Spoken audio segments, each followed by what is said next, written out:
Tennessee's Wild Side is a presentation of the Jackson Foundation. Traveling across Tennessee in the spring can be a bright and glorious journey. We often hear from residents and visitors alike how they enjoy seeing those bright yellow flowers in giant fields. Unfortunately, this is a bit of a spoiler alert.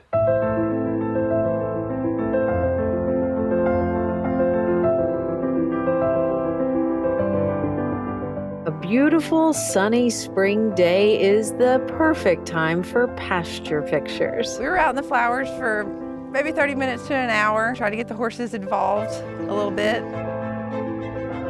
We got Lizzie up on the back of the horses. She had her big poofy flower dress. And the boys were in their overalls looking like little country boys. They're some of my favorite of all time, probably. The wild buttercups seen all across Tennessee are often the envy of those privy to the pictures on various threads of social media. Everybody thought they were just absolutely gorgeous and asked where we did it, and it's at our house. But these incredible photographs, one-of-a-kind treasures for the Bell family, came with a little bit of a price. Yeah, we've all been sneezing for about 48 hours after we were out there. They have quite a bit of pollen, so they can really upset your sinuses. Now, because they are a very acidic plant, it can kind of break you out. In certain cases, you can even get little blisters on your hands similar to like poison ivy or something like that. It's because these beautiful buttercups are not really wildflowers. They're an invasive plant. They originated out of like Eurasia, northeast Africa. They were brought here because they look pretty, but they really got a bad habit of taking over. And take over they do, sometimes as far as the eye can see. Another name for them is a creeping buttercup, and they really earn that name because they can go from one field to the next, to the next, to the next, and spread. They spread a lot through wind.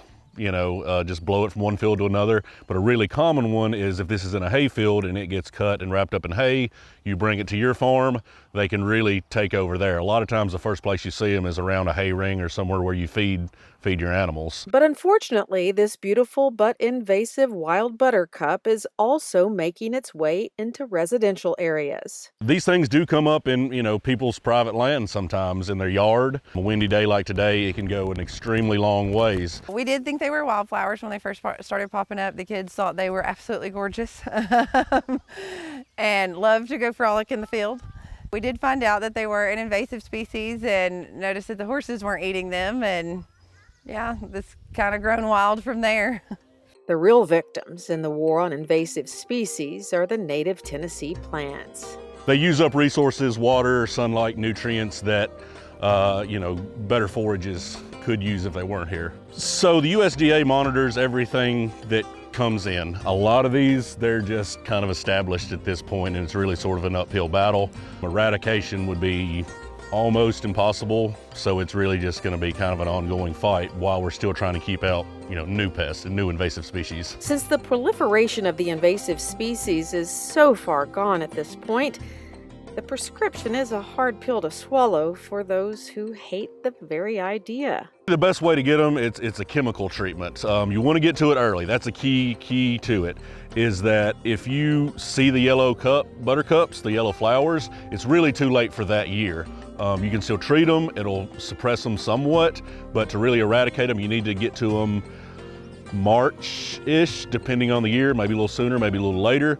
Now you need to watch, you need to read the label on everything you spray. I cannot stress that enough. And also seed in the fall, because if you have a strong pasture where the grass and the forage outcompetes these weeds, then it'll never be able to get established. But for a homeschooling family trying their best to live in the most natural way possible, the Bells are hoping to find another solution. We'll probably bush hog at some point, and we've talked about maybe trying to plant some barley or something that we can also use here in the farm. We still haven't decided what our field crops and how the rotation's gonna go.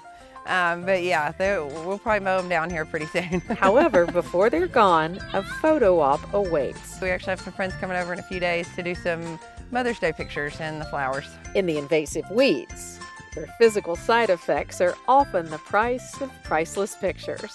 It was totally worth it. I'm Annette Knoll Hall on the Wild Side.